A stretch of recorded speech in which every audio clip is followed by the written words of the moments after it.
ఉంటే తాను కడుపు నిండా భుజించే వ్యక్తి విశ్వాసి కాలేడు. మన ఇంటి పక్కన వారు కానీ, స్నేహితుడు కానీ, చుట్టాలు కానీ, బంధువులు కానీ, మన ఇంటి చుట్టూతా మనకి కొన్ని హక్కులు ఉన్నాయి. ఇలా పొరుగు వారు ఆకలితో బాధపడుతూ ఉంటే తాను కడుపు నిండా భుజించే వ్యక్తి విశ్వాసి కాలేడు. అందుకే ప్రవక్త ముహమ్మద్ సల్లల్లాహు అలైహి వసల్లం గారు చెప్పారు, ఒకవేళ ఇంట్లో ఏదైనా కూరలు వండుకుంటే కొన్ని నీళ్లు పోసుకొని లూజుగా కూర వండుకొని పక్కన ఎవరైనా ఇళ్లలో ఎవరికైనా కూర లేకపోతే దాన్ని పంచుకోండి అని కూడా చెప్పడం జరిగింది. కూలి వాని చెమట ఆరకముందే అతని కూలి అతనికి చెల్లించండి.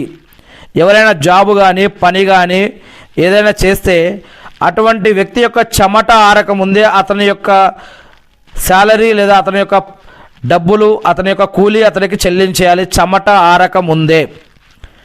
తల్లి పాదాల కింద స్వర్గం ఉంది అంటే తల్లిని మొక్కమని కాదు దీని యొక్క అర్థం. తల్లికి ఆ విధంగా సేవ చేయాలి. వారికి కావాల్సిన తిండి, ఆహారము, బట్ట, గౌరవం, మర్యాద అన్నీ కూడా చూసుకోవాలి అని దీని యొక్క అర్థం. ఆ యొక్క తల్లిదండ్రుల ద్వారా మనం అల్లాకి దువా చేయమని వారిని అడగాలి. అందుకే తల్లి పాదాల క్రింద స్వర్గం ఉంది అని అంటే శ్రేష్టమైన దానం ఆకలి గొన్న వానికి కడుపు నిండా అన్నం పెట్టడం చాలా శ్రేష్టమైన దాన ధర్మాలలో ఒకటి. గొప్ప దానం ఆకలిగా ఉన్న వానికి కడుపు నిండా అన్నం పెట్టడం కూడా గొప్ప దాన ధర్మాలలో ఒకటి. ఎవరైతే తోటి మానవులపై దయ చూపరో వారిపై దేవుడు దయ చూపడు.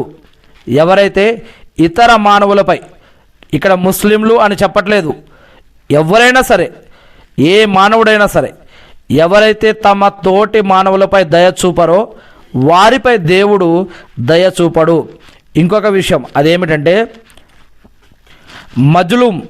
మజ్లూమ్కే దువా అంటే మజ్లూమ్ యొక్క ప్రార్థన 7 ఆకాశాలు చీల్చుకొని అర్ష్ పీఠంపై ఉన్న అల్లా వద్దకు చేరుతుంది. అంటే మన మూలంగా ఎవరైనా ముస్లిం అయినా ముస్లిం కాకపోయినా సరే మన మూలంగా ఎవరైనా ఇబ్బంది పడ్డా, మోసపోయినా, నష్టపోయినా, నాశనమైపోయినా వారి యొక్క శాపమైనా సరే, వారి యొక్క ప్రార్థన అయినా సరే, వారి యొక్క తిట్లైనా సరే అవి 7 ఆకాశాలు చీల్చుకొని అర్ష మీద ఉన్న అల్లా దగ్గరికి ఈ యొక్క విషయాలు తిట్లైనా, శాపమైనా, ప్రార్థన అయినా సరే అల్లా వద్దకి నేరుగా చేరుకుంటుంది. వారు ముస్లిం అయినా ముస్లిం కాకపోయినా. అందుకే మన మూలంగా ఎవరు కష్టపడకుండా, నష్టపడకుండా, బాధపడకుండా, ఇబ్బంది పడకుండా, అన్యాయం కాకుండా మనం చాలా జాగ్రత్త పడాలి. వారు ముస్లిం అయినా సరే ముస్లిం కాకపోయినా.